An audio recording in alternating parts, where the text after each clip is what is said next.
Can the big contenders of Showtime on Scarlett make the miracle run to the grand final? Can Special, who leaves the hope in the hands of others, get the scenario where he stays in the top 8? 7 of these 16 players need to win the entire thing if they're going to have their hopes alive to BlizzCon here. All that and more to come for Day 2, WCS Montreal. A grand welcome, ladies and gentlemen, out there as we get things rolling for the second day of this tournament. I am joined to my left-hand side by In Control and Todd to get things going. Did you like that? It's a good intro. Thank you, I appreciate that. Yeah. Todd, overall though, it's a big day for StarCraft 2 here in WCS 2017. Absolutely, this is what we've seen the whole time, you know, Europe clashing with America with a pinch of Taiwan and Mexico in there. I'm just loving it.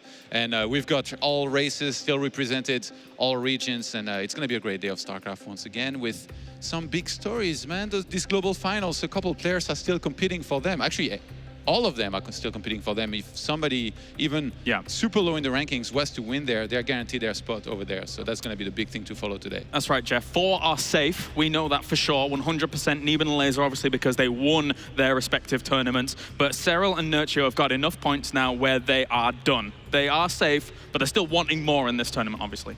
Yeah, I mean, there's still $25,000 at the end of this thing, and there's still just the pride and prestige of being a champion. That's something that all these players are always competing for. It's just nice in WCS we add that extra mega big layer of, you know, will you be at BlizzCon competing for the ultimate prize? If you win or even compete at BlizzCon, like I was saying earlier, we're going to talk about what a Laser did and Showtime did for a very long time. Yeah.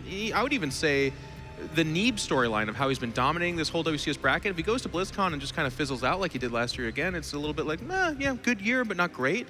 But if you define your career at BlizzCon, then that's an amazing opportunity. Yeah, absolutely. And of course, here for WCS, a huge thank you to our sponsor who joins us on this road together here through the WCS in Asus. So thank you very much to them as we continue things down the road. Now, we got to focus on how the WCS is structured. Just in case you guys have missed it out there, here's how things work. We have 3 days at each of our WCS stops with group stages all concluded in the first day. So we break down from 80 players all the way down to 16. And then from there, we have a single elimination bracket with best of 5s and a best of 7 grand final. And Jeff, we've already been at a few good stops here with Neeb taking 2 victories and Laser taking 1. Yeah, it's been really nice. It's been an interesting year in the sense that it's kind of, some names have emerged as the favorites continuously. Yeah. I think that's also one of the ways we define even this tournament was Special, as you said in your intro, kind of waiting to see what happens, which is not normal.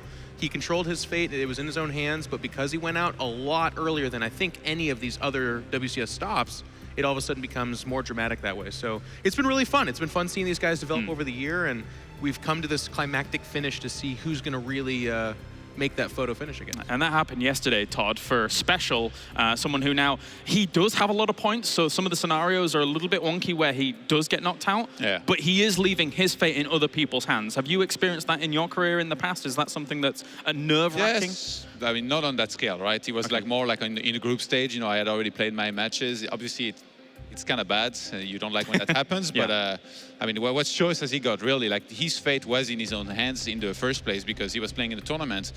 And actually, that was a weird turn of events because he lost to Zanster, who then got eliminated in the next round. It's like if you beat somebody like Special, who's been going really deep in all of those WCS events, you're supposed to go all the way. You know, like that's the win that proves that you can go up toe-to-toe with the best. But that was weird. Like the whole turn of events with like Has just coming out of nowhere and being like, "No, sorry, Zanster. Like I'm gonna put an end to that hype." Well, we've got a lot to talk about in these top 16 players, of course, but they did have a road to get here to day number 2 in day 1. So just in case you missed it, don't worry, because we've got you covered. You're joining us here for Montreal. This is the final WCS stop, and it's got some brutal storyline. It's going to be an all-Polish encounter between one name that indeed has risen up very high in the past and a new kid on the block. I mean, it's actually kind of a cool bait right there. They're so weak. There's only 4 of them. Like, go for them all. No. That's exactly what Zol was hoping for. I don't really take it too much into consideration to play against the same country opponent. For me, it's just another opponent. There will always be more Adept showing up, and I think the Adept count is out of control. I've been practicing a lot, and I have discovered new tactics, so I think I will have something to show. Next up is Special versus Zanster. It's about the widest concave you're going to get, and a couple of blinding clouds come down as well. But it looks like Zanster probably just going to have too much here. Zanster finally breaking the back of Special and getting gate number 1. Yeah, Special is someone that just crushes me in practice. I think a while ago he went like 15-0 against me. The Ling's getting up and taking out a couple of siege tanks. The Hydra's doing damage, and the Baneling's looking for the mineral line. GG is called, and Zanster 2-0 Special. I'm not sure how I feel about beating him. I can't really believe it still. It's amazing. Scarlett, the hometown hero against Puck, one of the NA's biggest long-term veterans here. The crowd is always super excited for me, which is really nice. So yeah, I really love the crowds when I play in Canada. I mean, if that was an Immortal, there's a chance here, but it is going to just be the Warp Prism. Oh, it's not a they get right in there. They're on top of the pylon. Well, I mean, that's pretty much curtains already. And that's it. GG. Winning my first match definitely increases my confidence going into the tournament. We are down to our last series of the day. The battle between the two kings of the creativity, TLO and Haz. We heard you like oracles, so we put some oracles in your oracles. Look at that damage. That hatchery is going to melt in 1 second. Yep, that hatchery is going to fall. And these Hydra start are melting away. And TLO just lost his entire army. And that's going to be it. Haas will advance to the playoffs of WCS Montreal. A palpable energy in the air here for day number 2 and just WCS Montreal in general, because it is so important for these players to go far and do well here when the stakes for BlizzCon are high. Jeff, you're probably laughing at everything I'm saying because of how epic it is I'm attempting to sound. No. But it is of that utmost importance. It is, yeah, no. You'll know when I laugh. Okay. I'm a gregarious, like a kind of guy. So. No, I was actually just thinking with that last shot of TLO, it was Dario's a friend of mine, and it's WCS is so beautiful because it shows a lot of the work ethic and how much goes into this. Yeah. And unfortunately for Dario, I think, but kind of in a beautiful way, he showcases how much work it gets put into this game, and you're not guaranteed anything. He works so hard. He's the leader of Team Liquid. He's a very good, talented player, has been since the beginning of time. Yeah. And that Haas match kind of encapsulated a very frustrating thing. It just never got there. We didn't see it, but even pounds his desk. But I think you have to see those moments to appreciate the successes as well. Yes. And again, I tipped the hat to Dario for being one of the best members of our community, but in this case, he shows that the sadness, the frustration of what can happen at a tournament like this when you hit that person that, like Todd was talking about, you're not, you weren't supposed to lose that person, but then they beat you. Yeah. That's the reality of StarCraft. There's so much going into it. Yeah, there's a lot of emotions riding high here. Let's take a look at the standings for WCS 2017, as this is the top 8 that stands. And 9th and 10th is included for a very important reason. There are a lot of scenarios where the bottom 4 in that top 8 are not safe, Todd. Yeah, actually, like if you think about the guys that are in danger, Kelazur, Snoot, and True, they're all still in that bracket here in that round of 16. Then we got Cham and Showtime as well in there. So these guys, essentially, they're going to be competing against one another with some of these matchups, maybe helping us figure out who's going to be at the global finals. So it's going to be very important matches on the line here today, and that's all of them from that those very first matches here in the round of 16 here between these guys. And that True one is so scary. He is the number 8 guy. He's the guy that, there's a very good possibility if he doesn't win this round of 16, he will get bumped out on the bubble of going to BlizzCon, which is guaranteed money. And I mean, we've talked all about it. It's just a big deal. So keep your eye on that. I know that Todd will be covering that during this first match, right? Is it the DNS True one? Or no, is that later? He's covering some other matches that will not be covered. He looks at me, he's like, I don't know when I'm covering it. I was going to say, True and Cham, they're 8th and 9th. Yes. They're in the same bracket. If they both win their first match, they meet one another. So obviously, like, True still at this decent lead in points, but it could be very important, like, if they end up meeting one another. Well, let's take a look at that bracket right now. I think one of the winners out of all of this bracket is actually OSC Elite, who sent 4 players here, and 4 of those players are in the round of 16. So congratulations to them to start things off. But it's by no means done at all yet, because there is so much to play for in this bracket. And we do need to outline, actually, some of the scenarios that are very, very important as we go along. Yeah. Obviously, we can kind of cover them closer when we get to some of those series. But if you're looking at Cham and Showtime and saying, how are they able to get in? So some of the scenarios are, Showtime needs a 2nd place at least if True actually loses in this first round. And then he would guaranteed be in. Yeah. Cham, if he gets a second place, he's in.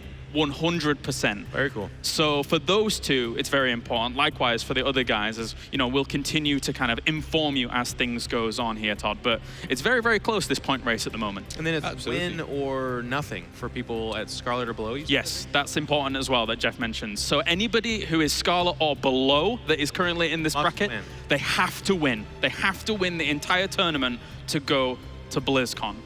So.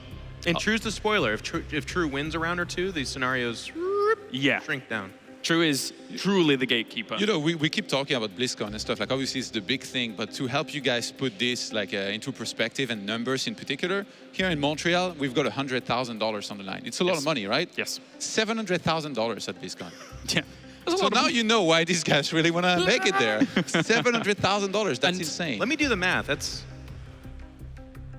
7 times more money. Thank you. Thank you, Jeff. Wow.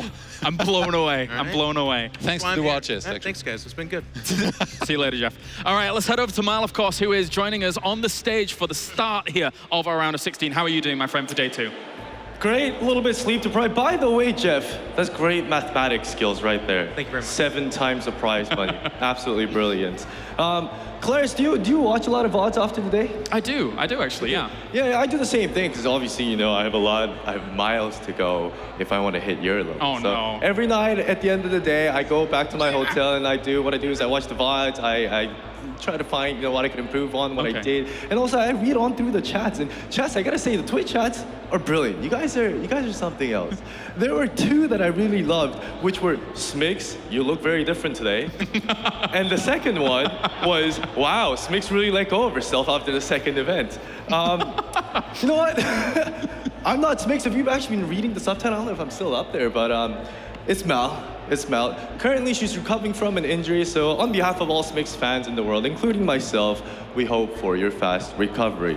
Now, we're just about ready to start the day 2, the last pennant weekend of the WCS 2017 circuit. So welcome to Canada, everyone. Welcome to Montreal. Bienvenue à WCS Montreal.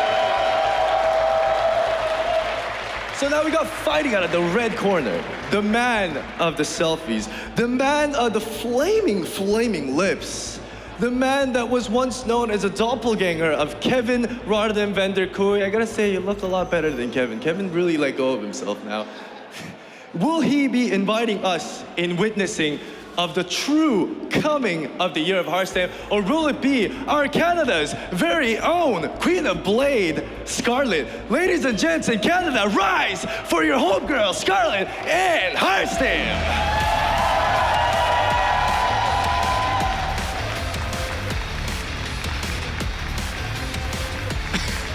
Thank you very much, Mal. Wow. Quite the intro to start things off here on the stage. He made like 5 new enemies during that intro. Let me just say, I think Rotterdam's a very handsome guy. Okay. If that's him letting himself go, I say let it all go. You know what I mean? You know what I'm saying? All right, Scarlett going up against Harstem. You iterated it before, Jeff, is that for Scarlett and Harstem, a win is the only thing that would get them to BlizzCon. I think at this point they're just taking each series by each series, not thinking too much about that, because that would be a lot of stress. Harstem's a bit of a missile. I think whenever he enters a tournament, other than fellow Dutch people, nobody goes like, this is his tournament, he's the best.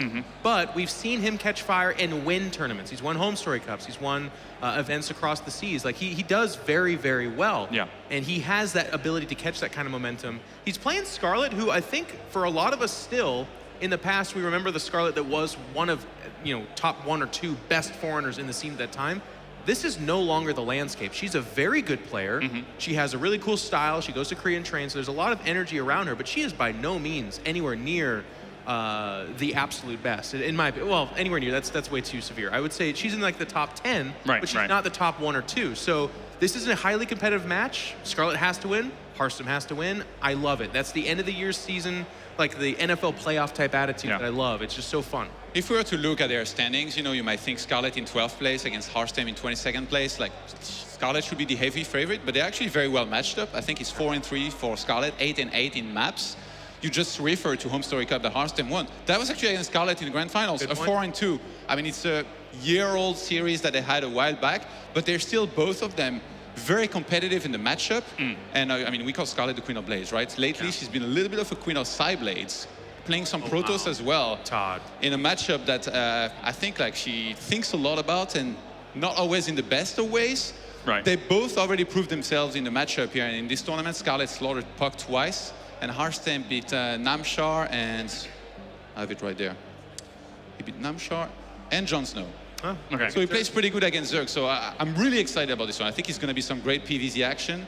And I can't wait to see how many oracles are made and how Scarlett counters them. Because these guys have been all everybody's talking about in the matchup. Yeah, it's been the brutal part of the meta. But we, just as an aside, I know that this is not really in here, but we have a great bracket, by the way. And we do. All these matches are really, really cool. And not just because of the storylines we're talking about, but just like TvZ, PvZ, cool matchups that we don't get to see very often. Yeah. I hope you guys are hyped because I'm actually excited for this. And I will say that has not always been the case. We've had a few WCS bracket round of 16s where we're like, well, all mirrors, right? That's a slaughter, that's a mirror. Yeah. Yeah, there was like all mirrors, I think, a couple times. Yeah, now we got only one, I think. Yeah, it's a very good bracket, especially to round out the circuit season. Very good. When everything is really on the line here.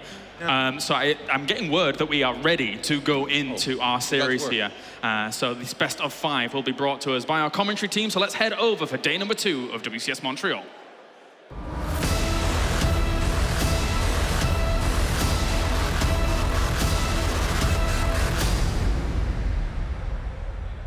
Thank you very much, guys, at the desk, and James, of course, on the stage as well. Even though he said I let myself go, well, so be it. I want to let myself go anyway. This is going to be a great series. Scarlett versus Harstem. I'm joined by Zombie Grub. Jess, what are your first thoughts about this series? That is an amazing one. I love this EVP matchup, actually, especially lately, and I think these two people are going to be well matched against each other. We have the hometown hero versus the guy that's always going to be the year of Harstem. Can he actually make it to the championship of WCS and win? And yes, everyone loves that he sings along, he bops along to his music. That's how he gets in the groove. Yeah, he listens to a lot of Dutch classics as well. I've heard a little bit of his playlist, and well, I'm not gonna sing it for you, but he's really feeling it today. Oh, he's hyped up, and that's awesome to see. This is actually the first time this year that Kev made it to the playoffs in the WCS Circuit event, which is quite bizarre because all memes and jokes aside about the year of Harstem, 2016 was a fantastic year for him. Won a tournament in China, in Shanghai, the Gold Series, and also, of course, won Home Story Cup against Scarlett. So we all expected big things of Harstem. So far, WCS, it hasn't really been his year. Neither really has it been for Scarlett. That's correct. And speaking of which, we're starting game number 1 on Acolyte in the top right as the Blue Zerg. Give it up for Scarlett.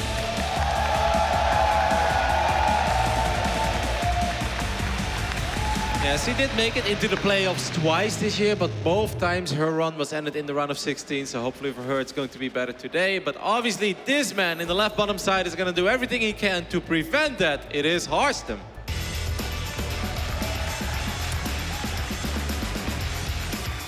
Oh, you can hear the dramatic difference to the crowd, but then we saw while they were on the desk that the Twitter poll actually, the people actually sending in their thoughts think that's Harstem's going to take it.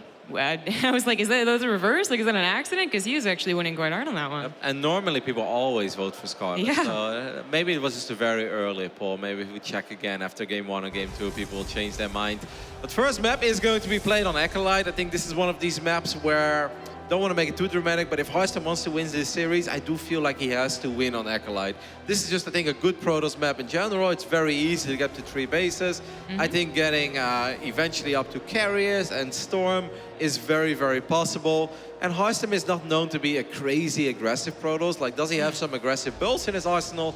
Of course. Does he have to play like that? No, absolutely not. He's perfectly fine sitting back and tacking up 2 Immortals, Storm, Archons, and perhaps even Carriers later on. Yeah, very comfortable Protoss. I mean, we have him going up against Scarlett, though, who definitely has tricks up her sleeve. Probably not an Acolyte, as you see here, in fact, just taking all 3 bases, as expected on a macro map like this. But the rest of the maps, even though they veto the more interesting ones like Catalina and Interloper, you interesting Catalina. you can see some shenanigans from Scarlett, nonetheless. Yeah, we'll see how this one plays out. Harstem did play it very safe because he actually went Gateway before Nexus. I think this is one of these maps where you could go Nexus first, but of course, if you go Nexus first, that also means your potential Stargate is a little bit later, and maybe he wanted to just rush it out as quickly as possible. As we can see, he started the Stargate before the Adept, before Warp Gate, this is pretty much the quickest target you can get. Yeah, as quick as possible. Now, Harstem, I guess, I don't know if I actually had to see it. I assume he was playing his own games, but Scarlett did have a tiny bit of trouble against Puck yesterday. Didn't get to see their second match, but in the first game was actually quite good. Wonder if he was able to gather anything from that. Certainly, historically, Scarlett has had some things to say about Protoss in certain stages of the game. They get to a certain point, it's very hard to defeat.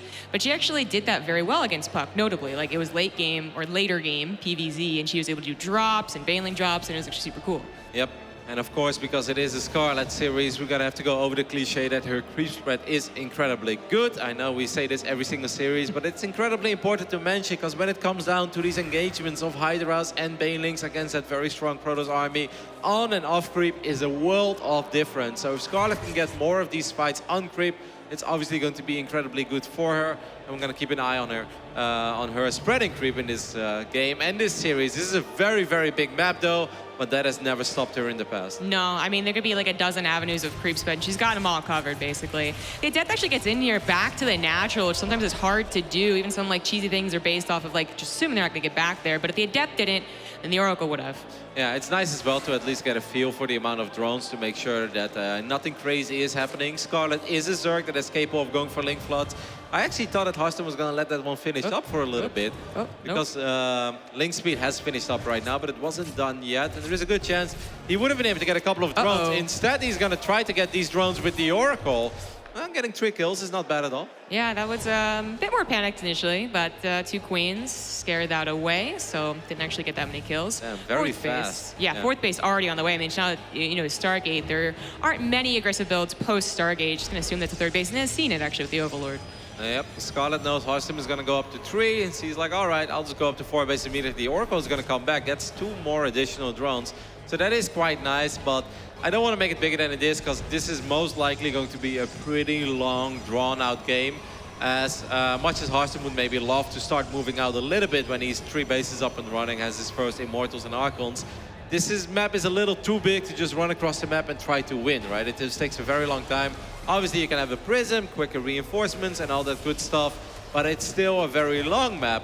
And if you overcommit with your army, well, it's never going to make its way home safely. Yeah, always very scary, especially when you're up against someone who does have that good creep strat as well.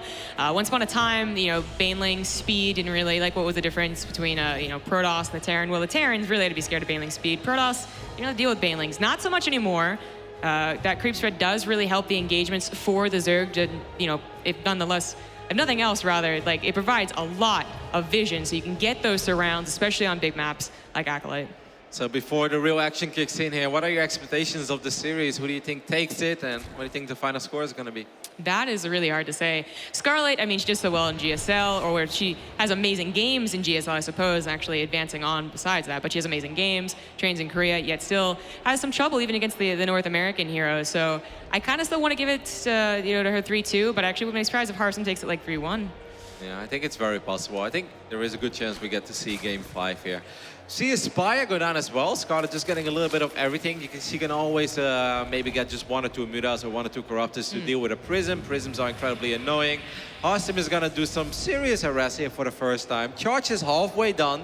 We got to keep an eye on that. Like 2 Archons in and by itself is not incredibly scary, but if you complement that with 5, 6, 7 Zealots, that's suddenly where things become a little more troublesome if you don't have enough units, if your name is Scarlett. Yeah, exactly. And he's getting up to that higher gateway count. Those 3 bases are fully saturated, and that Warp Prism doesn't die. There is that threat. Like, he goes out of my vision, warps in a bunch of charges, and I'm not quite ready to go. And in fact, he's going to warp in to the natural, the 4 gateways that are already done. And where is her response? Actually, there's only 7 Zerglings and 4 Banelings. Now, these 4 Banelings should normally not connect, because the Archons should be able to deal with these Banelings. Instead, Harstem is going to be able to pick up a couple of his Zealots. Cute Warp Prism Micro there. Doesn't do that much damage yet, but Scarlett is not mining up this base. A few Hydras pop, actually, and they might get taken out almost immediately by one of these Zealots, and the Archon does a little bit of damage as well. I think in the end, Scarlett handled that all right. It looked a little messy, but she didn't take that much damage. Yeah, that was really scary. She had the Hydras on the way, and if you're able to warp in 8 Zealots on top of the building Hydras, well, then they're not going to collect themselves, and it's going to be actually a world of pain. But Harstem, unable to do that, played it safe with the Warp Prism despite banking a lot, waiting for those gateways to finish, and goes into +2 second Robo and Storm. Misread the Immortal. I think Harstem saw that, though, by the Prism. Yeah. The Immortal is like, I heard there's a party with 2 Archons. I want to join. No, you just go back. So Harstem is going to go up to 4 bases as well. In the end, I would even say this was perhaps good for Scarlett, because he did go all the way up to 80 drones, which is quite insane. So he's going to make +1 flyer attacks and at least a couple of Mutalisks. He doesn't have that much gas banked up. There is a small chance that he might make an insane amount of Mutas. This is a very large map. Oh, it's 5 so far. Let's see where she takes this. Yeah, I mean, it's not so popular anymore to go for mass mutas, but if you see the opportunity, you can definitely take it. But of course, Warp Prism play can stab you in the back once you're getting that big attack ready to go, and mutas might be able to take that out before it gets out of hand, or even just shut it down entirely if Harstem thinks like, okay, she got mutas, I don't want to do it anymore. Yeah, it's funny, right? Because I do feel that some Protoss players play in a kind of a greedy way, almost against mutas. They have a prism with 2 Archons, maybe a second prism, and then they get like 1 cannon per base, and it's like, yeah, that's it, I'm safe. But in the old days, you were not safe against, like 20, 30 Mutalisks. Now, obviously, it's just 5 mutas for now, maybe just to chase down that prism. But there is always a chance that eventually Scarlett decides to make a few more, and maybe even for some sort of a weird base trade scenario if Harstem ever decides to move out.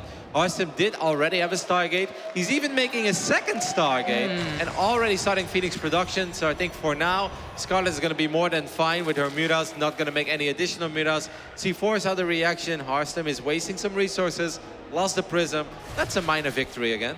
Yeah, I was going to say, like, it's important to note if the Protoss over-prepares against the mutas that actually aren't on their way, because they can definitely even go for, like, triple Stargate, like, really panic. But Harstem kind of middle of the road here. He's on 4 bases anyways, and we might eventually get to, like, Tempest and Carriers and all that. So it's not the worst thing in the world at all, and he's even prepared for this attack. Yeah, Scarlett's going to get ready for her first big attack of the game. There's a couple of Hydras and Banes on the north side, more units coming in from the east side as well. I'm not sure how many stasis wards we have. I see one is being warped in at the moment.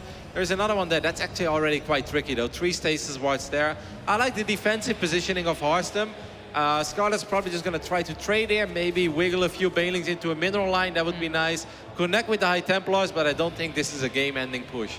No, he looks pretty well protected. I mean, yeah, the Banelings you said might get into the mineral lines, but she is coming a bunch of different ways, but with small forces that he should be able to take care of. He does have Storm as well. A lot of these High Templars have a lot of energy. The Banelings go into the Stasis Trap and then into the Archons. Wow. Storm's on the top side as well, but that 4th base is under threat here as the Archons chase the right side. Mothership Core goes down, but not enough to really do anything in the Nexus. And really not that many probes went down. There are a couple of Mutalisks being annoying in the main base, and these Mutalisks were actually the most successful of any of these attacks because they were able to get 6, 7, 8 kills all together, but they gotta give it to Harstem there. Solid defense. I almost feel that Scarlett should have just ran those Banes into the mineral line at the fort rather than trying to get on top of the High Templars, which was very, very unlikely to work unless Harstem was truly sleeping on the job. Yeah, absolutely. And nice defense from Harstem, as you said. So even a couple Zealots coming in here, they don't get very much, but they do kind of set up his attack. It's allowed to get through the map and actually warp in here. More Archons on the way. Imagine, yeah, the High Templars are trailing with quite a few Storms. This is actually quite scary. +1 missile attacks is not even done yet. While Harstem already has +2 on these Immortals and these Archons.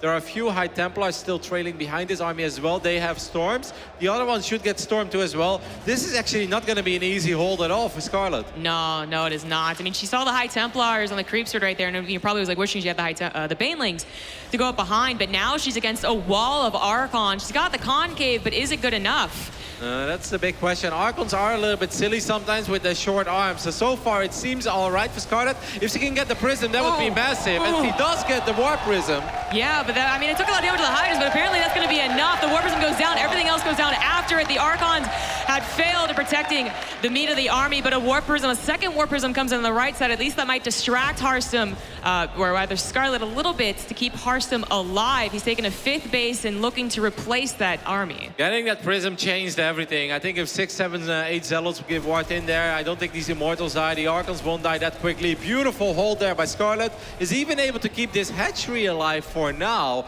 And don't forget, there is a Great Aspire on the way. There are Corruptors being produced at the moment. Defending that push changes everything. And Harstem is going to have a hard time replacing that army he just lost.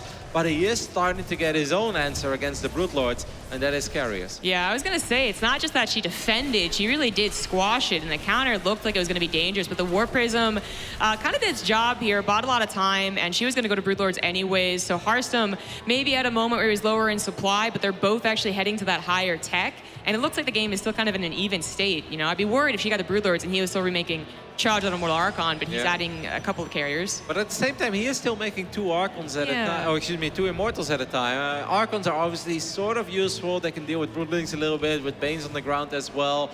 The biggest problem is, does Scarlett have enough anti-air to deal? Well, she has Hydras as well. I actually kind of like this for Scarlett. I really think she's in an alright position. Would be awesome for Scarlett if she could shut down that 5th base on the left side of the map. I'm not sure if she ever scouted that. I don't think she knows about that Nexus yet, no. But she's about to find out. Yeah, I agree with you. I think Scarlett is in the better position. She really got to Broodlords much faster than Harstem got to an air army. You know, he only has 2 Stargates. He's been building carriers with limited gas here. He might be able to hold on till there's more, and there aren't any Corruptors to help out. Just Hydras. I think a big mistake here for Harstem is that he's not chrono boosting his carriers. I think carriers right now are the most important unit he could potentially produce, and they take forever to build in the first place. So you really want to have your Stargates just being chrono boosted pretty much all the time. Instead, he's chrono boosting the robotics facility. I really feel the Stargates would be a lot more useful right now. +1 air weapons and the Stargates. That could give him access to 4 or 5 carriers a lot quicker than he's ever going to get it right now. Yeah, definitely an oversight from Harstem. Distracted by the links to the right side. I believe they do have adrenal glands, but not quite fully upgraded. So the attack on the left might be able to grab this Nexus. The Broodlords are here, and Harstem might want to just evacuate and save for another day, expand to the right side. Losing that base is quite massive, though. A lot of links are going to run into this turret base from Harstem as well. There is a cannon, but these links have pretty decent upgrades, and they're going to have adrenal glands real soon as well. Actually, that finished up already. So cannons will melt, and even those probes in the main base are in for a pretty rough ride. Yeah, even 4 Lings getting in there could do a lot of damage as undefended. He did use all of his Warpins, I believe, to try and make that pseudo wall, and he's still being attacked by the Broodlords on the front, but she's got to be careful. I believe the carrier count has risen, covered by that mothership. I mean, storms are going to make it very hard for the Hydras to really get close to these carriers. A couple of really good storms on the ramp. The Corruptor count is not that high, and the Corruptors are derping a little bit, trying to chase down Interceptors. That's not the way you want to do it. Scarlett probably needs a little bit more anti-air, because if she would have 10, 12 Corruptors here, I really think that could have been the end. Yeah, I do too. Or, you know, maybe the Vipers don't get feedback, he's distracted. Like, that could have been really great, but instead, Scarlett is the one that is entirely cleaned up. She tried to force the issue going up that ramp, maybe thought that she'd need Corruptors, the Hydras would be able to kill the Interceptors, something like that. But now, Harstem takes a huge lead in supply. He's still making carriers. He might have lost that 5th base, but you know, he's maxed out. He's going to start banking anyways. He might just take it and have no problem. His tempo's not really changed here. One thing that's going to be hard for Harstem, though, is to attack. This is a very large map, and I have the feeling that every time he's going to attack, there's a good chance that Scarlett is going to counter with a bunch of links that do have those pretty feisty upgrades, have adrenal glands already as well. And you want to be careful, and if you want to leave like too many carriers at home to defend against those run-bys, you have to worry about infestors that could potentially neuro a part of your army, or the corrupt count suddenly being a lot higher, which is the case at the moment. But there are a couple of carriers. I think this mothership might go down, but at what cost? Scarlett's going to lose quite a few of her Corruptors here. Yeah, the High Templars lived a very long time, even able to put the Storms, not only the Corruptors, but the Hydras as well. And the Protoss army dominates. Scarlett has fallen drastically in supply and is now being harassed with a Warp Prism. Yeah, that fight wasn't good. I mean, killing the mothership is obviously nice because it's a very expensive unit, but at the cost of 10, 12, 14 Corruptors, losing a base as well, when you're actually not that rich anymore. I mean, Scarlett had 80 drones earlier in this game. Right now, it's just 58. She just lost 17. She still has to worry about it. The Warp Prism being annoying as well. And I think that this is the confidence that Harstem needs to really move out with a powerful army, since, you know, the first time in 6-7 minutes. Yeah, I mean, it's almost doubling the army supply. It is doubling the army supply. Scarlett is in bad shape here. She's got to think of maybe counterattacking to buy some more time. I mean, she does still have mining bases and about 60 workers, but just no bank and no way to really even get above 150. When you see a Zerg that's on 130 supply against a maxed out Protoss and you see 17 Banelings being produced, I always feel that's a very bad sign, because there are better units to make right now than the Banelings. 17 minutes into the game with this many Storms available, with this many carriers out as well. Quick feedback there for Harstem. And when this base goes on, it's safe to say that this game is starting to look very, very dicey for Scarlett, as I have no idea what her answer is going to be against this carrier army. Exactly. I mean, surprisingly effective trades with the Banelings, but yeah, that's going to be it. GG. Harstem takes game number 1, weathering the storm, surviving after that first push where he got dominated, and just getting the carriers. Yeah, very solid game there by Harstem. Looked pretty rough to begin with, especially after he lost that Prism during his big Archon and Mortar attack. I was starting to worry quite a bit. Losing that 5th base looked kind of ugly. but then Scarlett making that one attack up the ramp where she ate a couple of very big storms, and the corrupt account just wasn't there. Even though the carry account was only at 2 or 3, that was enough to kill all those Brood Lords and just takes all kind of tempo out of Scarlett's gameplay. Yeah, I think, you know, there's always that situation where you took a fight with a Protoss and maybe it went okay, but you managed to kill all the High Templars. So then that's when you think that you can remax on Hydras or Corrupt or something like that, and they'll actually just roll over. But he always had Storms. He always had plenty of them. They blanketed the Corruptors, the Hydras, the Banelings. Like, it was actually a really nice late game from Harstem. But I do imagine, like, after that first attack where he was the one that got squashed, if she hadn't gone to Broodlords, you know, that took up a lot of her time, it took up a lot of her resources. If she had just tried to remax on the Ling-Bang Hydra, would he have made the mistake of going to carriers too quickly? Well, game number 2 is going to be played on Odyssey. So far, so good for Harstem, but I still felt that's an all right map for Protoss. It's very easy to establish the 3 bases, as we saw, and eventually getting that fort as well. You know, he had a couple stasis, he had a couple of Archons, Immortals fell behind. And that first attack that Scarlett made, that Harstem defended relatively easily, it's a lot harder to defend similar attacks like that on Odyssey or some of the other maps that we're going to see in this best of 5. So even though so far so good for the Dutch Protoss, I think the Canadians in this building don't have too much to worry about just yet, as game number 2 could be a completely different ballgame. Yeah, no, it's a best of 5, and certainly she's been down before and managed to bring it back. I mean, something that everyone loves about Scarlett, not just her particular play style, but the storylines that she's created in the past 5 or 6 years. A lot of them have been comebacks, really, you know, against the Titans that were the Koreans. I mean, she certainly has the mental fortitude to come back, and this is not a problem so far. That 2013 WCS run of Scarlett was pretty awesome as well, where she made it to the semifinals, game 5 against Jaedong. That's one of these key moments in StarCraft history that nobody will ever forget. Harstem obviously had his fair share of pretty big series as well. Just this year, it really hasn't been the case yet for the Dutch Protoss. And I spoke with him a couple of times at the events as well, you know, and it's funny because when you talk to the European pros, everybody says like, no, Harstem is still super legit. He's incredibly good, really hard to beat on ladder, really hard to beat in custom games. And I asked him, you know, like, what's happening? And he looked at me, like, I think it was in Valencia when he lost in the group stage again. He's like, I honestly don't know, Kev. He's like, I feel like I'm playing well. I feel like I'm in really good shape.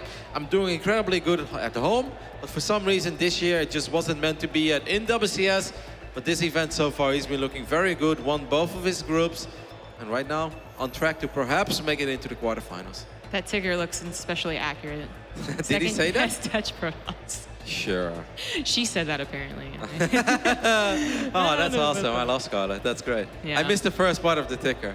Shout out to Ollie from Team Liquid, who's actually handling the ticker this weekend. Stepped in the big shoes of Wax Angel. Not easy to follow that man up. But Yeah, that is going to be a tough job, but I believe we're heading into Odyssey right now. As I said, the bans were Interloper and Catalina. Too bad. I don't think we're going to see Catalina like at all, unless maybe the finals goes all 7 games. And maybe in a TVT, I think it's possible you get to see Catalina, but I think Protoss in general doesn't really enjoy playing that map against Terran, and even against Zerg. It's one of these maps that worked really well in Heart of the Swarm, but Legacy of the Void just plays out a little different. You have to expand faster, and that makes Catalina a very hard map. But a map that is pretty universally loved, I'd say, is this one, as we're loading into Odyssey, and we're looking at the main base of our Canadian Zerg. Give it up for Scarlett.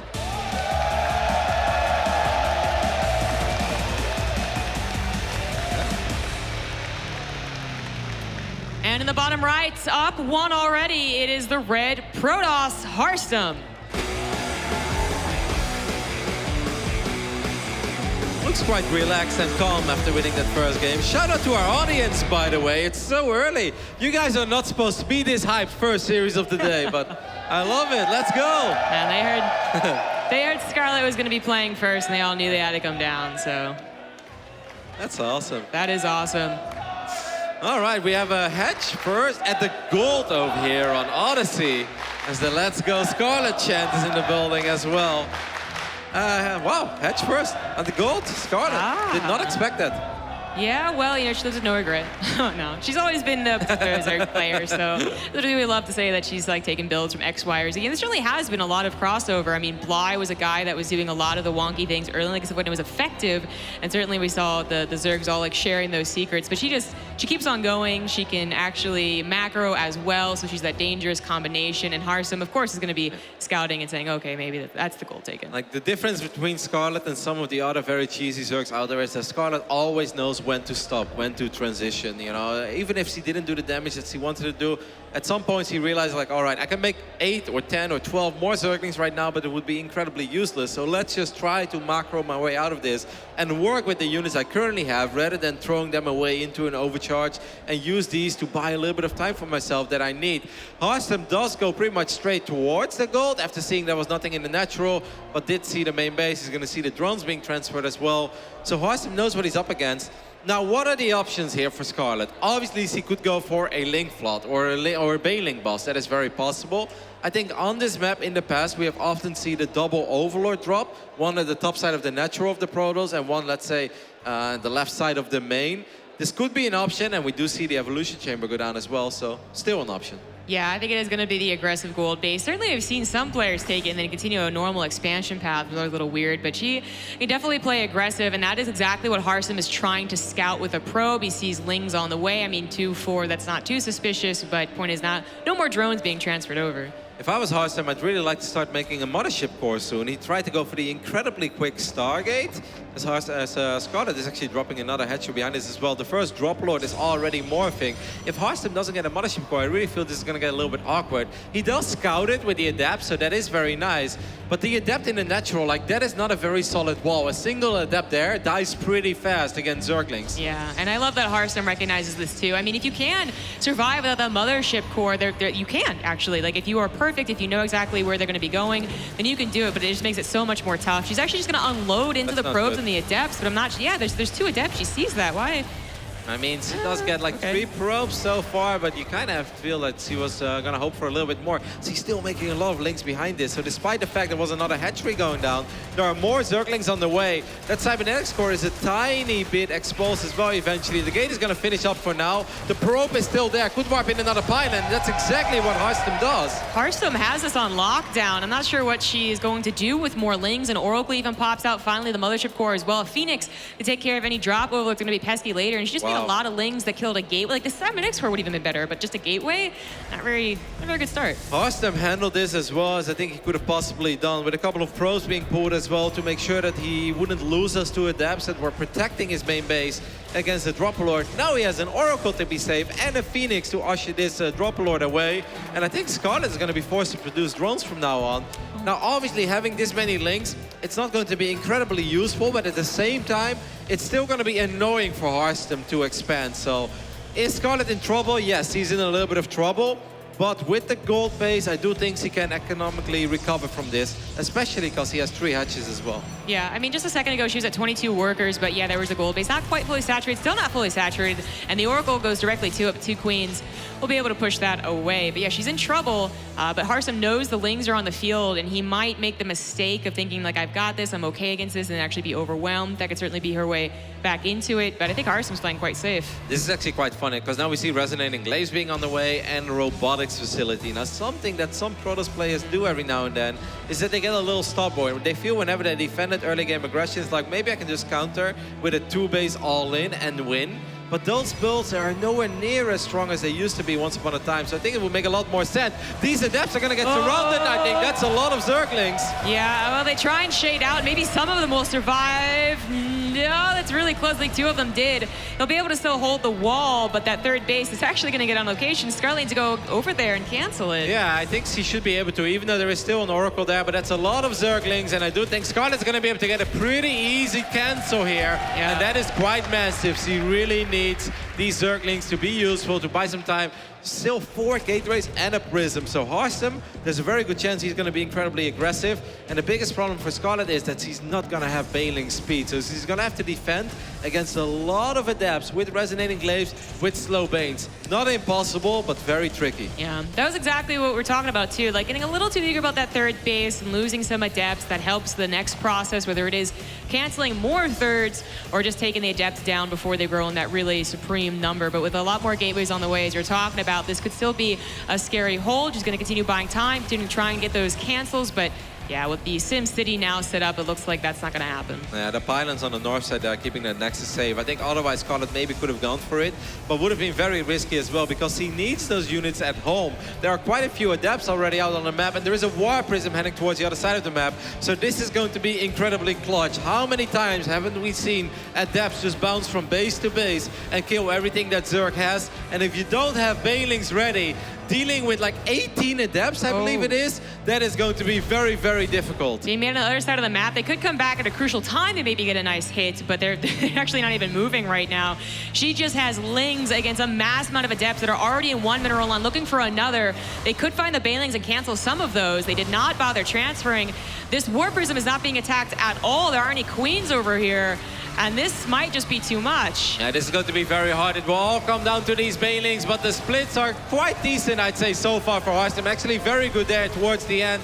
There are still so many Adepts left, and Scarlett is in a lot of trouble as all of her Zerglings and Banelings have died. Good defense at home as well, and Harstem takes the 2-0 lead in this first series of day 2.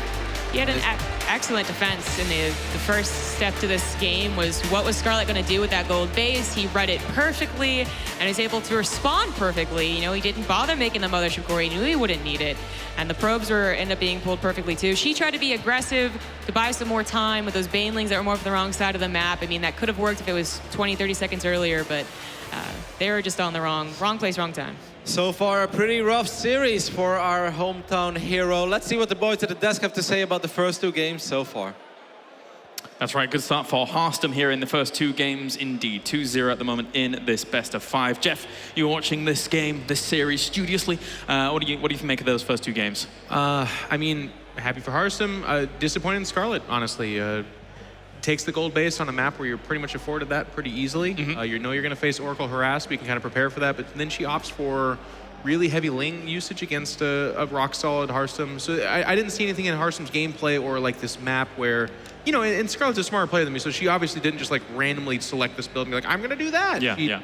She has ideas, but for us on the outside looking in, and of course, we have the advantage of seeing everything that's unfolding before us, but it just doesn't seem that sensical. So now she's in a tough spot where she has to go 3-0 against Harstem to win it, and I don't see that happening. So disappointing, because I'm a big Scarlett fan. I wanted to see her make a run, and I feel like it's going to end right here. Yeah, very difficult for Scarlett currently. We have other round of 16 game going on at the moment. It's going to be Neeb versus Seoul. Todd, you've been covering that at the moment. Yeah, I've been following it. First map, they had a pretty cool game on Mech Depot that actually went for a long time. Like Neeb opened with some Stalker harassment, like very Zest-esque, kill a couple units there, and then they went to 2 bigger armies. And Neeb's control, I was actually amazed. I was watching from behind him, and I was like, my jaw dropped. I was like, I think we throw the word God around a little bit loosely in RTS sometimes, but in that moment, I was like, okay, he's actually my God right now. It was like, that was incredible. So he won that very solidly, and then game 2, I want to show you guys a moment. I rewinded here a little bit into game 2. I think Neeb might have picked up on the fact that Sol doesn't scout. You see, he hasn't seen anything this game. So he went for that cheeky little building very quickly. And now he finds himself in a situation where the first 2 DTs, they go forward. We've got no scan available, 22 energy. No scan available, 21 energy. I actually called Kailaris over when that was happening. I was like, hey, come here. You're about to see something here. And these guys, they're just getting there and kill everything. And then from there, Neeb just puts himself so far ahead. I was looking at the supply, obviously, and he kept on plummeting for the Terran. Like Sol gathered some sort of counter-attack here because he was going for like a Widowmine drop, but never did enough. He started losing more and more SCVs consistently, and then from there, Neeb just got too far ahead and finished him off. So Neeb is up 2-0 currently with the 3rd game about to start soon. Todd knows my preferences. Sadistic pleasure on watching someone's mineral line get ravaged when they have no defenses. If you were a Terran player, I would have called you over. No, you would have. Yeah, I would have, for sure.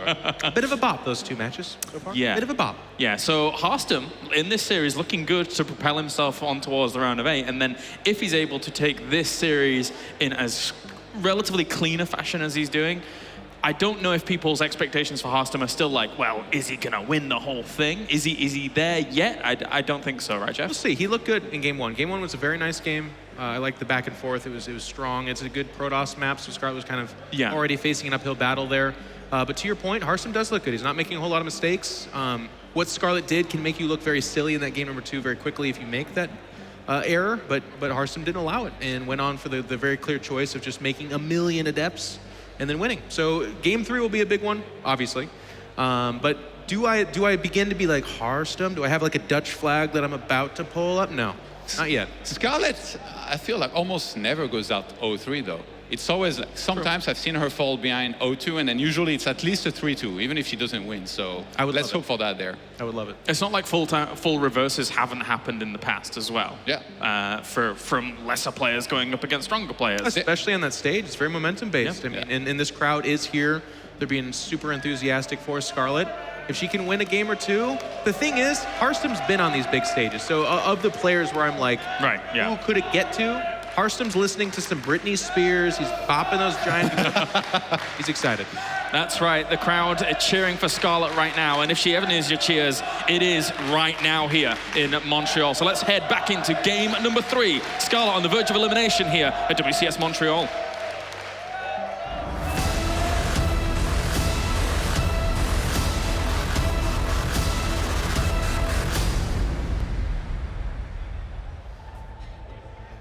Thank you guys very much for that lovely insight as always. 2-0 in favor of the Dutch Proto. Scarlett has a pretty tall mountain to climb right now.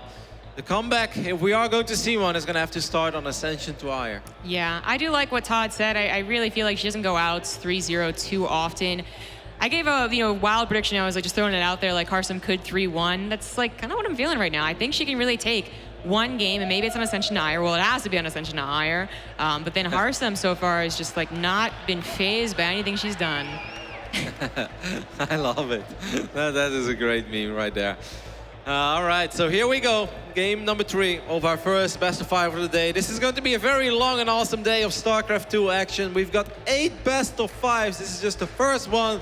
I am pumped. People here in the building are pumped. So we are looking at the main base of our Canadian Zerg, who's down 0-2. It is Scarlett.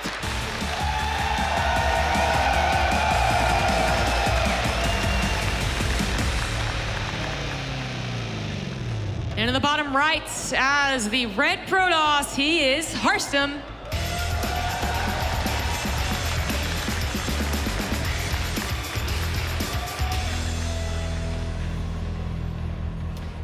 All right, well, as we talk about, Scarlett certainly can take a game here. She tried, I mean, a little bit cheesy last game, and Harstem just said, no, I'm not going to be fazed by that. I know exactly what to do. Does that put her off from anything more? Because she's the type of person that even down games, ace match, whatever, she'll go for the 12 pool, she'll go for the proxy hatch, but assuming she wins this game and then the next one, Harstem really did look quite solid. Like, nothing's really been wrong in his play.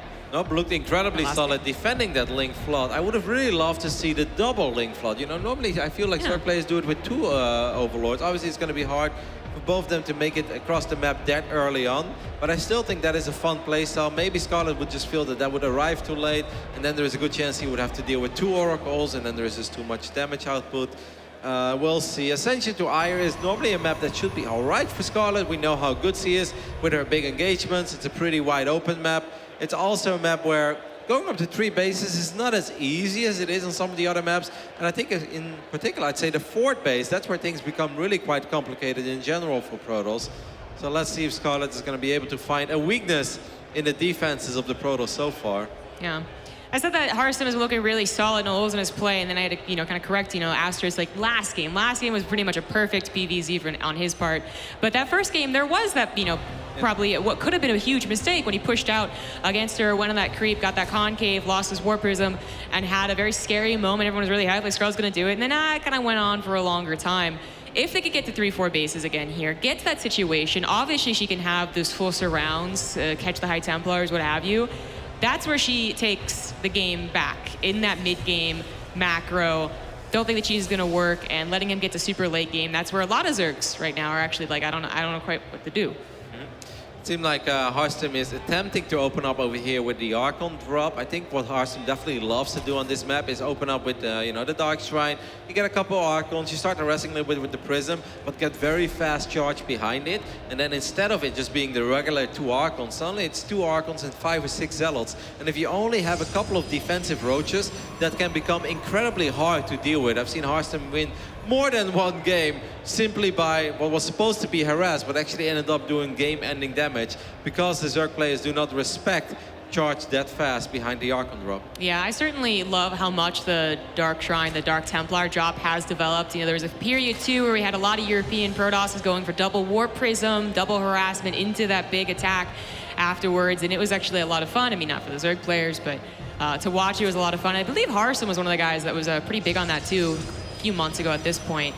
But yeah, she's going to have to scout it. She just have Overlord speed, so this is not going to be the problem. It is going to be more about that follow-up, how quickly can an attack come past that third base. He's most likely, yeah, he's going to take her. Yeah, so far we don't see any upgrade on the Twilight console on the way, so there is no charge yet, there is no resonating glaives. So there's a good chance, I love that Scarlett keeps that Overlord there, because you want to know if the Twilight is researching anything or not. So far that's not the case. Scarlett's going to play it very safe. She's going to get 3 Spore Crawlers, want to make sure nothing crazy happens against these Dark Templars. There's a good chance that Harstem is going to morph them into Archons almost immediately. But I also think that Harstem probably sees Scarlett as a tiny bit of a greedy Zerg. So maybe he's going to try to at least see if his Dark Templars can do a tiny bit of damage. And if that is not the case, then just morph them into Archons. Yeah, just 2 being warped in here, going to that third base. There's a Spore Crawler and a couple of Queens, and that should be okay. Any lane support at all would be, yeah, there we go. Would be enough to take care of it. Queen's trying to focus fire. That Warp Prism just gets out of there, turn into an Archon later on. We do have charge now in the way, so no Forge. But it is after Harstem is going to go up to 3 bases. That Nexus went down roughly 4 minutes and 10 seconds in or so. So that's pretty damn fast. That's obviously one of these lovely things about this opening that Harstem is going for. It is forcing a reaction out of the Zerg. You force out a couple of units, you force out the Spore Crawlers early on, and at the same time it just becomes incredibly hard for Zerg to be aggressive on the other side of the map, because you know there are Dark Templars, and if you don't have WCS, what are you really going to do against them? Now we have 2 Archons. They can certainly take out Lings as they come rushing forward in a big group. They can take out Queens, and well, I guess they can take out Overlords. With speed though, you have to chase them a little bit. The more she keeps on top of the Warp Prism, the more likely it is that like those charge lots are going to be caught. She can actually see them. They might even take a lot of damage. If you can find those Archons warping in, that's actually the best that can happen. But keeping eyes on that Warp Prism is even important for Scarlett to do, as she will do with the Lings. As she builds up now a Roach count. It's getting +1 and Roach speed. I don't believe she's rechecked the main base in a while. That is a lot of Roaches indeed. I feel like that's a few more than you normally see in this phase in the game. So there is a good chance that Scarlett is going to make nothing but Roaches and Ravages from now on. Good micro on these Archons by Harstem as he's able to get both of those Queens. That is very nice. So far, 15 units went down for Scarlett. Obviously, 12 of them were Zerglings, but a flawless game so far by Dutch Protoss. He's definitely feeling it. This is a Harstem that we haven't seen in a little while on the WCS circuit. Yeah, feeling very comfortable. Looking around the main base now, we do have a Hydralisk Den. She did add a few more drones, so a respectable 65 on 3 bases. 4th surely to come soon. There's his Forge now being put down. He's actually very comfortable, fully saturated on 3 bases. And charge is done. Really add any charge lots to this harassment? It doesn't really look like it, just the Archons. Yep. I think spotting that many Roaches is going to make it very hard for just a couple of Zealots to be very effective. Harstem is already running across the map though on the south side.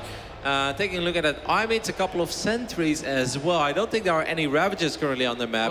So if Harstem finds himself in a good position, this could get a little bit tricky. But at the same time, I feel that Harstem has to be very, very careful here because Scarlett does have quite a few units. It's not like she played super greedy and didn't make any units. And there is no Mothership Core with his army. Yeah, this could be dangerous. He has those force fields to try and back off if things aren't going his way. A warp in here too, a DT in case there isn't detection with the front lines. Her Hydra upgrades are not quite done, and she was planning her own attack with a Nidus Swarm. Looks like Harstem's just gonna respect this, back off. Oh, nice attempted target fire on the sentries, but equally nice pickup from Harstem. Yep, getting a couple of Roaches there for free. I think for a moment Harstem really wanted to go for it, but I think when he saw the first Hydras, he's like, okay, this can get awkward, because force fields are great against Roaches, but Hydras, even if you force field them out, they can still shoot from behind those force fields. And I think he's like, maybe I shouldn't do this. I've got 2 Forges on the other side of the map. Is this really worth it? No, it's not. Now, we already saw the Nidus network being morphed in the natural, and Scarlett is actually going to use it. She's going to unload all of these units in the main base. I'm not sure if there's a Mothership Core available, but this is perfect timing, right when the Protoss is investing into the double forts, into the Templar Archives. That is when Scarlett is going to strike, but at the same time, Harstem is attacking the third base and the main base as well. We're gonna have a very awkward base trade. I mean, Harstem obviously heard the sound of the Nidus, but decided to continue attacking. Anyways, the Warframe's actually gonna go down to Hydras. That is a nice start. Can't take care of the rest of the army. She's gonna come back in the Nidus Swarm. That Nidus Swarm is in the natural where the army is. This might be a little bit awkward on her part. The force fields aren't really plentiful though and already being taken down. She's on top of the Immortals, popping those shields. A couple Lings on top of those. There's still a huge army over here anyways. She just bring this one back and probably win. Yep, she does need that Overseer badly as a couple of Dark Templars are slicing away at these roaches, but it's going to be enough. Scarlett gets the W, and perhaps the start of the comeback that everybody in the audience seems to be hoping for. There we go. She looks quite pleased with that Nidus Swarm, and I don't blame her. That was a pretty brilliant attack, to be honest. Usually the Protoss can feel kind of comfortable with the Warp Prism, some force fields. He was planning on controlling the map, and she took full advantage of that. It was a risk. Of course it was a risk, but it worked out really well. Yep. I loved it as well. Also the defense early on, because that very first push that Harstem made, where in the end he decided not to commit, that could have been very dangerous already, but Scarlett had enough units out. And then obviously the timing of the Nidus was perfect, because this was right on the moment where Harstem wasn't that eager to fight. He was warping in 2 forges. He started +1 attack, +1 armor, and the Templar Archives, and his fort base is finally up and running. Like, that's not a moment where you really want to fight everything or nothing right now. That's not when you want to see a whole bunch of roaches and hydras and queens show up in your main base. And what's so, like, it feels like so bad is that if Harstem had, like, taken that 1 second hesitation a little bit later, had moved in a little bit more, that Nidus Swarm was almost in his vision when he was going up that ramp to the natural. Instead, he backed off very quickly, as you said, respected those hydras, and he had no idea. And of course, when the Nidus Swarm sound emerges, you're like, okay, where is my army? I guess I gotta base trade it, and it didn't work out for him.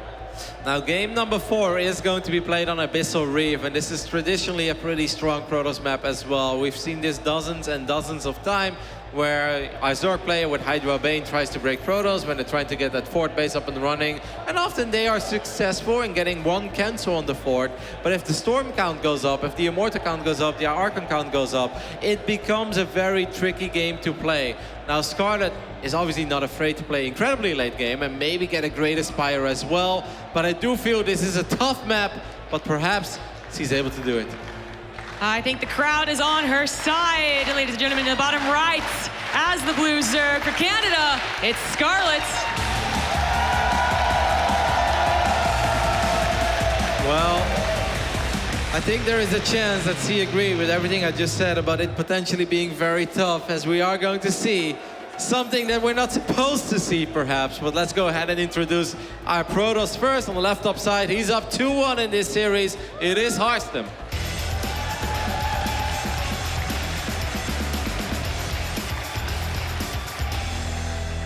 This could be very interesting. Brought up in the last game, like, you know, the second game that these guys played, he was totally fine against that pressure.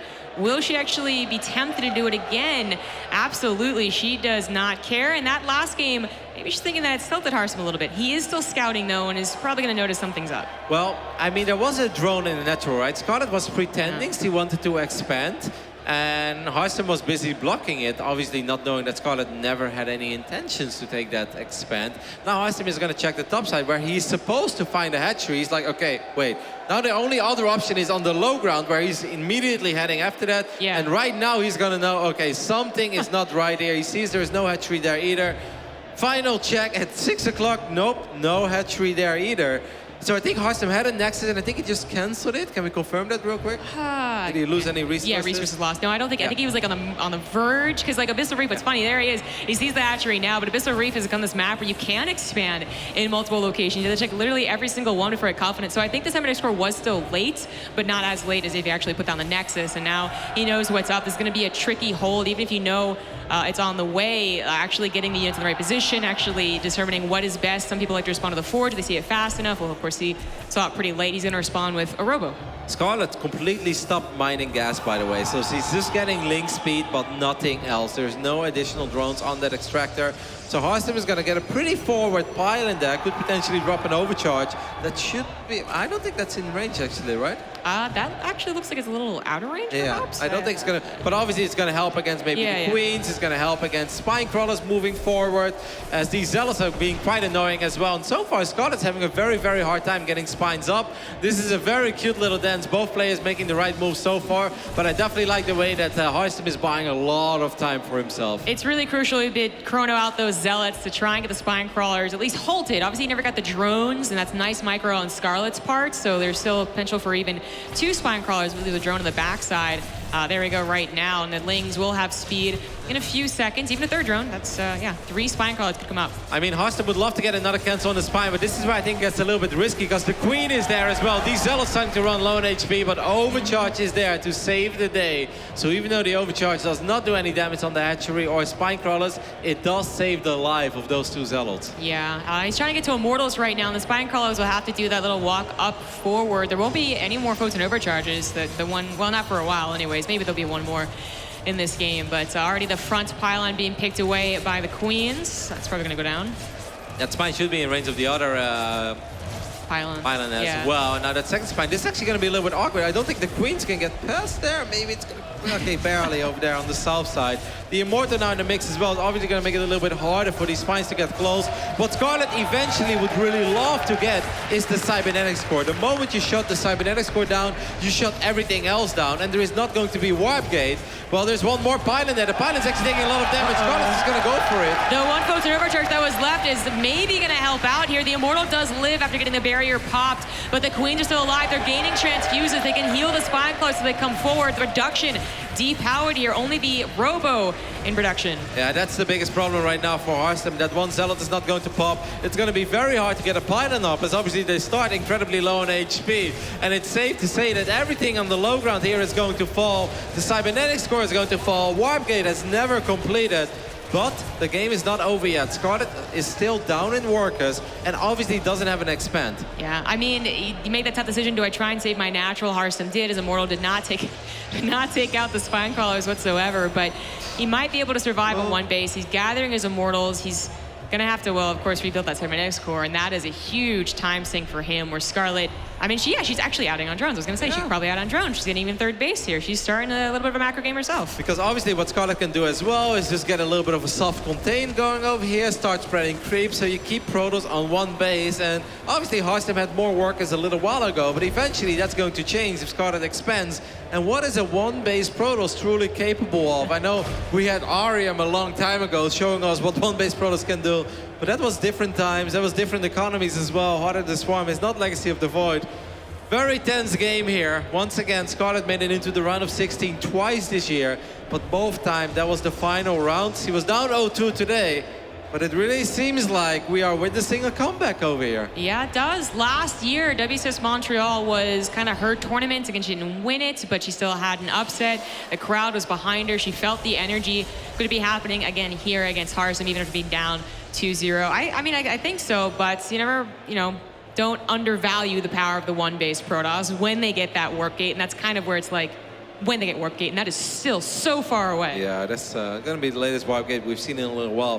Harstem is going to get a Warp Prism, so maybe with a Warp Prism and 2 Immortals on the other side of the map, he could start being very annoying. He's going to try to perhaps do something about these Spines as well. It's just very awkward to go down this ramp, because at first only 2 Immortals can shoot, and you don't exactly know what's out there. We obviously know that Scarlett is transitioning. This is not something Harstem knows yet. He probably expects it, but you still have to be careful. Yeah. You don't want to get surrounded by 3 Spines, 2 Queens, and a bunch of Zerglings. That was a nice snipe on the full energy Queen, as I'm going to say. Those Queens have been gathering a lot of energy, but no more transfuses, not for now, and maybe this is the time he's going to try and bust. It is, in fact.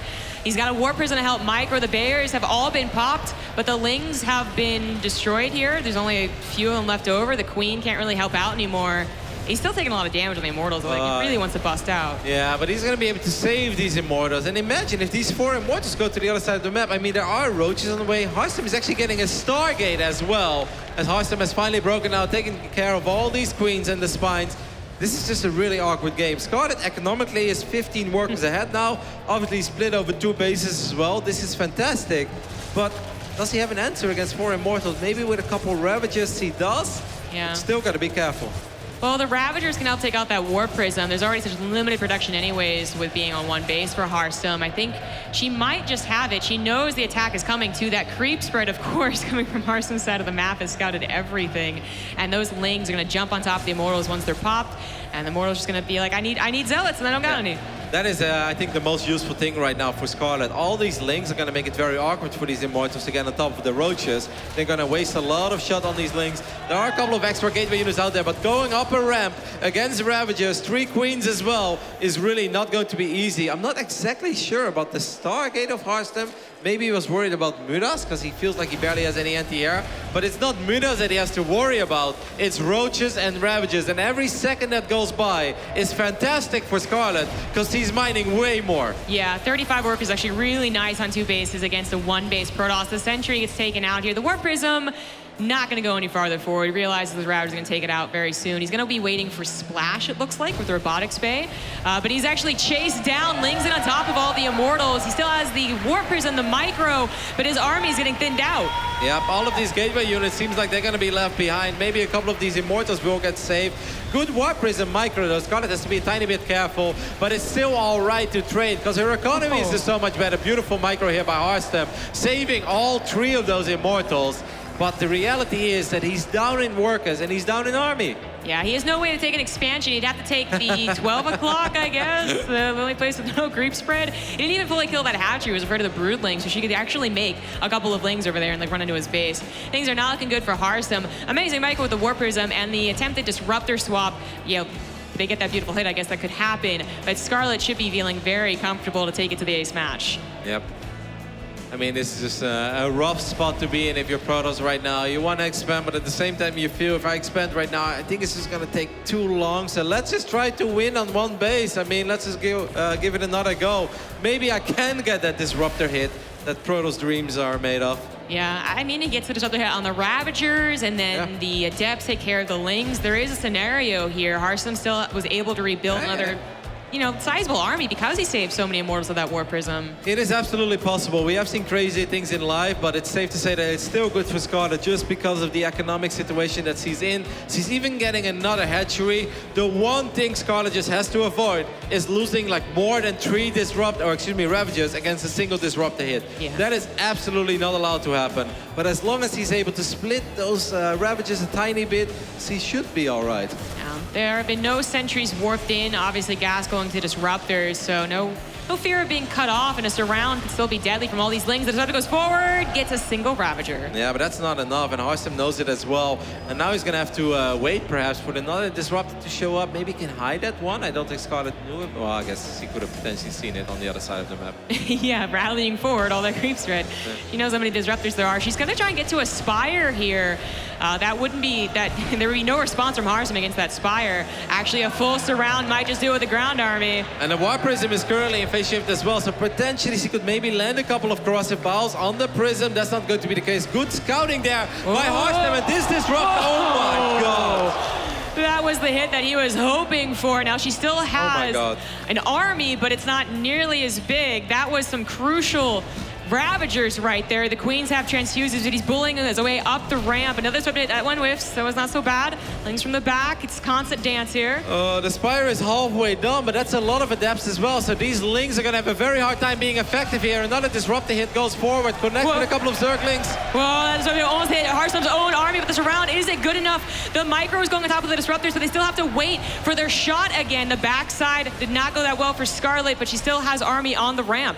Wow, 3 Immortals is still alive as well. They have been here for way too long. The Disruptors are going to be able to fire again as well, and that is a pretty decent hit. A Roach and 2 Ravagers going down. Harstem is obviously running out of units. Scarlett still has the economy, and it seems like in the end she will be able to push this back finally. I think it is. The barriers are gone from the Immortals. The Warp Prism was lagging behind, not able to save them. That is going to be GG. Ace match. Scarlett versus Harstem. Wow, that got so close after that one Disruptor hit. I was starting to get incredibly nervous, but the lack of reinforcements is perhaps what killed Harstem there. Scarlett, with her far superior economy, was able to get a couple of extra Lings. Roaches and Ravagers are out. My heart skipped a couple beats when that disruptor connected with that Zerg army on the north side. There were 2 disruptors in that last battle that almost got the heart of her army. Those last-minute splits, the dancing was beautiful and necessary from Scarlett. Yeah, my heart's still going a mile a minute. All right, so it's time to head to our deciders match. What a way to start day 2 here at WCS Montreal. Once again, 8 best-of-5s today. We're going to do 4 best-of-5s of the round of 16, and then we're going to have all 4 quarterfinals today as well. So at the end of the day, only 4 people can still dream of the global finals if they're not in yet. Yeah, exactly. Both of these players do have to win the entire event to actually get there, but they're just thinking about this ace match right here, right now. No regret, of course, living with Scarlett for a pretty long time in Korea, going over and helping her talk things through. And we're opening things up here, or finishing things up rather, on Mac Depot, which I just think is a funny map to end this series on. I think Mac Depot is one of these maps that people look at and people don't hate it, but they also don't really pick it, right? Like, if you give them the option to play on Abyssal Reef or an Ascension to IR, in general, it seems like the pros will always prefer that over Mac Depot. Mac Depot is just, it's a little bit awkward as well with the rocks in the middle of the map, and there's a lot of bases. I think this map is a lot bigger than a lot of people think it is. So there is a chance that we got to see some perhaps pretty epic late game. Yeah, it's kind of a map that you're like, it's the best of 5 map. You know, it's not terrible, but if it's on a best of 5, it'll appear. But like best of 3, it's definitely the other maps that are going to show up. So an interesting one for the ace match. You said some people think that it's smaller than it is, but certainly I don't think larger actually. I think it's very big. Like that map, it's people incredibly think it's smaller hard. than it is. But I agree. I think that once you try and get those 3rd and 4th bases as the non-Zerg actually, then the Zerg finds all these avenues that you're like, oh, there's actually like a ton of space off over there and over there. And that's actually a big problem that could occur if they go into that mid game. She had that really nice setup in the very first game, bringing it back to game number 1 on Acolyte, that, you know, that was actually still a centralized 3rd, 4th base situation. Harstem had no trouble, might have trouble here on Mac Depot. Yep, this is a great map for War Prisms though. There is a lot of space in the main base, and obviously pretty much every single Protoss these days loves their War Prism arrest, and Harstem is no stranger to it. It's also a great map for counterattacks, for Zerglings potentially. I even think it's a great map for Baneling bombs that we haven't really seen coming out of Scarlett in the entire series. But I think via the left top side, you can definitely find your way into the main base. And there are some ways to maybe get it on top of the 3rd base as well, if Protoss is not well established yet on 4. All things we could potentially see here on the deciders on Mac Depot. And in the right top side, we're looking at the main base of a Canadian Zerg. Can see complete the reverse all kill. It is Scarlett.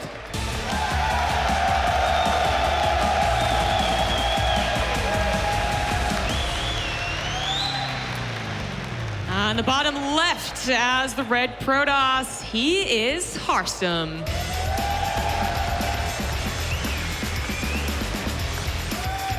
For both of them, it would be the first time they make it into the quarterfinals this year. Scarlett lost in the round of 16 twice. Harstem didn't make it to the playoffs once, which is just, I said it already a few times, but I'm just surprised by it, because in the beginning of the year, if you would have asked me with this format, I really think that both of them are absolutely capable of making at least a semi-finals. You know, if you give him 4 tries, like Harstem is not the favorite to win it all, but he's definitely someone who could potentially go there at least once if you give him 4 tries. And well, perhaps this is it, but it could also be it for Scarlett finally. Yeah, that is true. I mean, Harstem's such a great European Protoss, but a little overshadowed by Showtime, of course, and then Neeb just taking kind of the foreigner Protoss spot entirely. It's hard to actually make waves, and as you said, like, hasn't really gotten to the levels where people are going to be like, oh yeah, Harstem, that guy's making waves today, or in this year, I suppose. But as they are in the ace match, the winner of this, I think, is going to advance to face Neeb, or at least I would expect would happen, and that's also an interesting series following this one. So I would actually be pleased if it was Harstem for a PvP or Scarlett for a PvZ, but of course Scarlett Neeb, with the history and friendship that they have, it's a little more interesting. Economic opening coming out of Harstem over here as he went Nexus first. He's going to follow it up with the double gate. So there's a good chance what Harstem will do is to make 2 adepts at first. We'll probably see a quick Stargate behind it as well. But then secretly, you know, kind of when nobody pays attention, you make 2 more adepts, you make 2 more adepts, and suddenly you look at like 6 adepts and 2 oracles, and that hits at a very awkward moment where normally you're supposed to just macro up. I've seen him do this in the past. He's a pretty big fan of it. That's kind of what I'm expecting. If we see anything else, well, then I'd be even more surprised. Yeah, we haven't really seen Harstem able to get a victory because of something a little odd timed, right? Like a couple of adepts he didn't expect, the 2 oracles, or even like the 3-base, push off of an Archon drop or even a Stargate opener. We haven't seen that. His win came from a very late game, carrier-based Acolyte game, and then just perfect defense against Scarlett's aggression. Pretty fast evolution chamber going down for Scarlett in the back of her main base. And she's actually getting Overlord speed as well. She's still making queens. It could be a bizarre scenario where she decides to pick up a couple of queens and fly them to the other side of the map and just try to go for a link flood as well. Once again, there is a ridiculous amount of space in the main base of Mech Depot, and that is a lot of Zerglings that Scarlett is producing here. Noah Grit was whispering in her ear. No, I mean, I actually say that not just to joke, but just like she did get denied. Just like solid defense by Harstem last time she tried the Ling drop, but this is going to be a little more intense. Starting on her side of the map, Harstem sees no 3rd base. He might not he's expecting something, but what is he trying to think it is? Those first 2 adepts, by the way, that moved out are incredibly key here. It seems like Harstem really has it figured out already. He knows exactly what he's playing against. If he would have lost those 2 adepts, this would have been so much harder to hold. Now there is a Stargate, right? Yeah, okay. Yeah. So now the first Oracle's on the way. Now Oracle is great, but the moment that 4 queens show up, there are 2 more Dropper-Lords morphing. This is going to be quite madness. This Stalker has done quite a bit of damage already to this Dropper-Lord, but these Links are going to be able to get the kill on the Stalker. Nice surround right there. There's no pylon on the right side either, so a couple of probes are going to go down, but the Adepts are here, so she has to pick up, save units, because this is just the start, all right? This is the appetizer, the entree of the Queens being dropped into that main base as well, and the Ling's going to try and attack the front. The Mothership Core, does she even have any more energy? She has 1 more foot in overcharge. The Oracle flies straight into the Queens, takes quite a bit of damage already. I love the way that Scarlett is still picking up a couple of Links as well with that other Dropper-Lord. It seems like the Links are going to be able to break through, but you don't want to fight in range of an overcharge. You don't want to fight in range of an Oracle, but Scarlett can just fly everything into the main because he has so many Dropper-Lords, and does Harstem have enough units out to defend against this? The speed Overlords are making this so difficult. The Phoenix is going to try and come out to help, but the Queens, they have transfuses, they have anti-air. Probes are going down. The Adepts are holding the bottom of the ramp, but he can hold 1 base, but not the other. Yeah, I kind of feel that Scarlett could maybe just try to overpower the main. Fighting against this many probes, fighting against the overcharge as well, I think it's going to be really hard. I'd love to see Scarlett go for the main. Instead, she just goes for the natural, goes for the kill, and I'm not sure if that was the best decision. Yeah, I think she saw a kill move, but those Adepts were appropriately covered by the probes. So even though we lost 21, she is only now just taking a 3rd base and only 25 workers herself. This wasn't the kill move that she saw. Missing even I guess she didn't have quite transfuse right there. The Overlords are going down. This is apparently the end of the push. Was it enough damage to get to a macro game? I don't know, it's going to be quite awkward. Don't forget that obviously Harstem has the opportunity to do a little bit of counter damage as well. All the Queens just died there. I had the feeling that maybe she could have used one of the Dropper-Lords that was on full HP to pick him up. Scarlett just went for it, and that overcharge just saved the day for Harstem. Yeah, and I loved it. I mean, he let the probes tank for his Adepts. His Adepts go down, and then maybe the Queens stay there forever, taking out the Phoenixes, but it's the reverse that happened. The Queens were actually picked off, as they also tried to help out in the bottom of the ramp, and now the Phoenixes are taking care of Overlords, which, 3 Overlords in a 12-minute game, not such a big deal, but actually here, those are big investments for her. They're going down, and she was supply blocked, is supply blocked. Yeah, good news for Scarlett is that at least she was able to pick up the Oracle, right? So she doesn't have to worry about an Oracle with 50 energy showing up right now. That's only kills 6-7 drones on the other side of the map. I mean, it's a pretty playable game, I'd say. I mean, she does have +1 melee. There is going to be a new Oracle on the way. I'm not sure if Harstem let his wall off complete.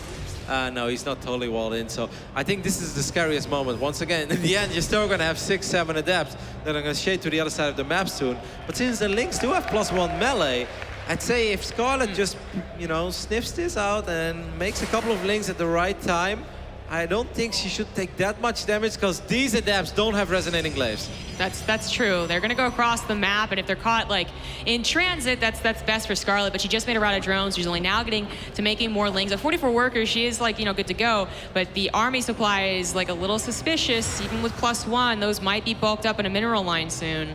Well, that's a lot of Zerglings though, and with the Queens as well, I think Scarlett's going to be all right there. Once again, these Links have +1, so if they get a wraparound on these Adepts, they're going to be able to pick them off quite quickly. I think Harstem might let this... No, he's not going to let it finish. Yeah. Didn't dare to do it. Yeah, I think that was the smarter move. So he's able to attack a little bit, pressure a little bit, stop her from droning as much as she would like, and then also cover his third base here, and then still saves all of his adepts. Not a bad little push. Well, Scarlett is going to go for it, though. She's sending all of her links to the other side of the map. The Overlord's going to spot that Nexus as well.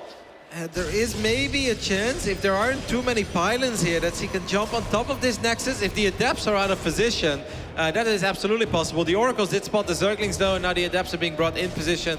There's a Sentry as well, so I think Harstem is safe. Yeah, looks like it. But she's taking the opportunity now for herself to drone that third base, getting up to Hydralisk, and she had started +1 long before the Hydralisk ends, so that's going to be finished soon. What a bizarre game 5 here. I feel like we've pretty much seen it all in this series. We've seen failed cheese, we saw cheese work. We almost saw the counter to cheese work as well on the one base build from Harstem. And now in Mac Depot, it's 8 minutes in, it may look kind of standard, but the things that have died in this game, that's not standard at all. Ridiculous amount of links went down, obviously 3 queens went down, a couple drop lords went down. But this is sort of standard in the end. The only thing you can say is that Scarlett has a lot better upgrades than she had, for instance, on Acolyte. Yeah, exactly. That's what I was going to bring up as well. Resources lost surprisingly even, but the upgrades, I was going to send them into the mid-game a little bit later than usual.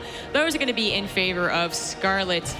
She's breaking down rocks here too, so Harstem should be feeling very uncomfortable to take a 4th base. Yep. He's getting a charge as well. It's halfway done. First War Prism is almost out. But Scarlett already producing quite a few Hydras, by the way. This is not the economy that Zerg players normally produce Hydras off. 58 drones is quite low. It's safe to say that Scarlett perhaps feels she can really hit a timing attack here before the Protoss army is where it's supposed to be. She doesn't want to face Storm this time. She's like, a couple Immortals, that's fine. I can deal with that. Maybe even a couple Archons is going to be okay for her as well. How many Hydras? I feel like this Zerg army is really big already. Yeah, it's getting quite large, almost doubling Scarlett's army, or Harstem's army supply as she pushes forward here. Will she be waiting for the Banelings? All of the Lings are tagged. We do have some Banelings starting to morph on the northern side, which Harstem does see.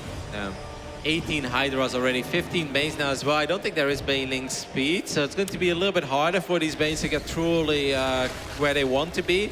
But there aren't that many force fields available either, and it's not like there are that many charge slots by any means. I'm not even sure if charge is done. Yeah, just finished up. This is going to be hard. I think that Scarlett could perhaps go for the natural instead of trying to go up for that ramp. Yeah, I mean, don't forget, she's on 3 bases, but she gets from behind the Banelings hit the Adepts perfectly. The Archons are surrounded while the force fields went down to hold the tide of Hydras. It won't last forever, and that army supply is not looking good for Harstem. Nope, not at all. All those Banelings connecting with these Adepts on the right side. That was it. Scarlett with the reverse kill here in the first best of 5 of the day. Wow. I can't believe it. I know the crowd is absolutely hyped for this. Harstem seems to be in good spirits. It was up 2-0, but she was able to come back. That mental fortitude, that cheesiness, that weirdness that everyone loves about Scarlett really shining through there. Wow, great killer instinct as well in that final game. Not droning up any further. Stopping at 58, feeling that this is a timing that she could potentially hit. And obviously she did. The Hydras, I love the little flank from the right side as well. Those Adepts were running for their lives and they ran straight into Banelings. Well, we're going to hear from Scarlett herself as she's on the stage, which... Thanks, Kev. I think you forgot my name, but... Ladies and gents, our home hero advances to the next stage. Fans have been absolutely amazing throughout this entire series. I'm pretty sure you could hear that over the headsets. Wait, Pretty sure you could hear their cheers through the headsets, no? Not this time? Yeah, I could hear them. I just couldn't hear you because the crowd was cheering so loud. There you go. I love it. You know, before coming in, I was telling you, like, we're in the hometown now. It's gonna be in the finals, you and me, after the winner's interview and everything, and close it up. That would be the best scenario. But in game 1, great defense, fell. Game 2, and then seeing you climb back onward from game 3 up until this point with crazy builds and all your aggression, it was brilliant. I don't think it's supposed to be mean for around this 32, but it was absolutely great to watch. Yeah, I actually myself kind of thought I was out of it after game 2. I made a lot of mistakes really early on. But then I remembered that you said we have to meet in the finals after I win, so... Pressure's on, baby. Yeah, the pressure's on, so I had to win the match. And now, a final question. No Regret was constantly coming up to you after every set, and he was in your ears. What was he telling you? We're just talking strategy. It helps having someone to talk to, even just like to bounce ideas off of. But like the build I did last game, I wasn't planning on doing that, and I just thought right when the game started, I think this is gonna work, so I went for it. Yeah, it definitely was. Congratulations on your advancement. Best of luck moving forward, ladies and gents. Scarlett. Difficult beginning to that series for Scarlett, but she's able to come through in spades there in that best of 5. The recovery from 2-0 to 3-2 in the very end. Todd, a very impressive time for Scarlett. Yeah, you know, after somebody's up 2-0, it's always so easy to say, like, or count somebody out, you know, say, like, the guys that's up 2-0, it's I'm right here, just unstoppable, and it's going to be so hard for somebody to recover. I kept hearing and feeling doubters around me.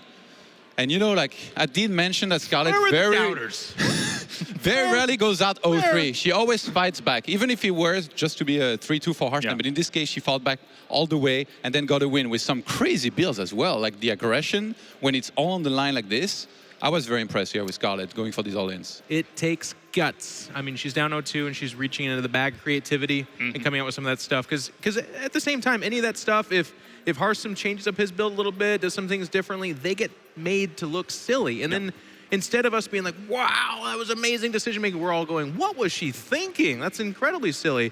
And that's the risk StarCraft players take when they do that kind of stuff. But amazing, she is able to do it. I was up here. I was one of those doubters. I'm like, is she going to 3-0 Harstem?